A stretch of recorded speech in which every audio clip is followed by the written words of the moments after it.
is there something missing that say black girls or young black women, is there something that what are they seeking to make themselves whole, that they have this type of drive?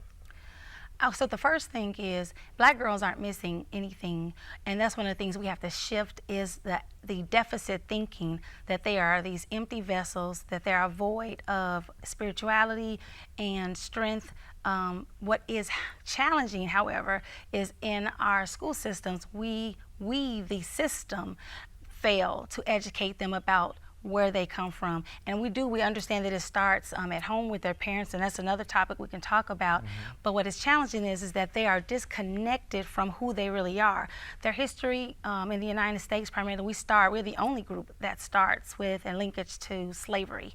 But before that, we come from queens and princesses and rulers of nations. So they never talk about before the Mayflower. Exactly. They start right. after the Mayflower. Exactly. Not before. Not before. Okay. But what they, but they feel inside, and this is just expressed in general, that they are connected to something greater, but you may not know how to tap into that. And I tell them about their DNA. Biologically is strong, but their DNA in the sense that their destiny never abandons them. So what it means is that if you come from greatness, you're never separated from it. Now, you can be disconnected in the sense of not understanding it or learning about your history, but once you know you are and who you are, then you have a responsibility, but it's a privilege to live that legacy. In our schools, though, when you start with slavery, they are taught then for centuries that their bodies, because they were raped, we were raped without the protection of our black men, and because they could not protect us. Our black homes were dismantled on purpose. We were bred, all of us. And so when we think about who created a lot of the images and the state in which our families are in today, we cannot not look back and see why that we have such an impact. And so what I mean by that is that over time, over 400 or 500 years now, it's been embedded in us that our bodies are for market, for profits. They are for your pleasure and your entertainment. Yeah. So for 10 seconds, I digress to say that our Asian sisters are also eroticized, but they are connected to intellect. Whether it's science, technology, engineering, math, and whether it is a myth, the model minority myth, is that Asian Americans do well. African American young ladies, like young men, are not situated that way. So when they say that African American young ladies do well, they're in comparison generally to brothers, to African American males. And so the thing is that again, that is divisive within itself. But they say that black women are more smarter than black males. So how can they compare the female to the male which is not, according to, I guess, research, that they're not as intelligent?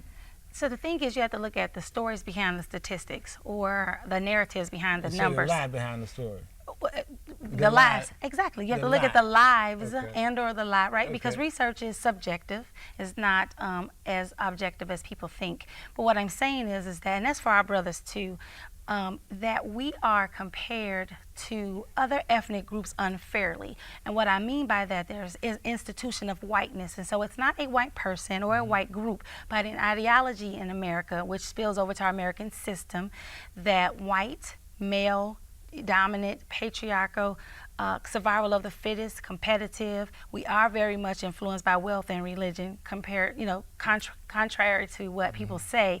And what I'm saying is that they may do better on paper, right? And it's not to say that our black males won't do better. It is how they are assessed, how they are taught, how they are expected to give information back when it's given to them by teachers, administrators, who from their programs are taught to do it that way, but they're not taught to their strength.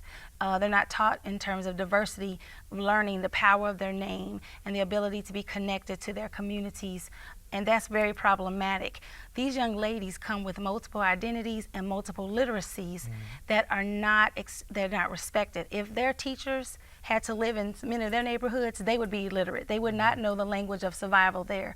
So the key is they wouldn't know Ebonics. They would not know Ebonics, and not every African American speaks Ebonics. But the point is that they are multilingual, and they are rich in their knowledge.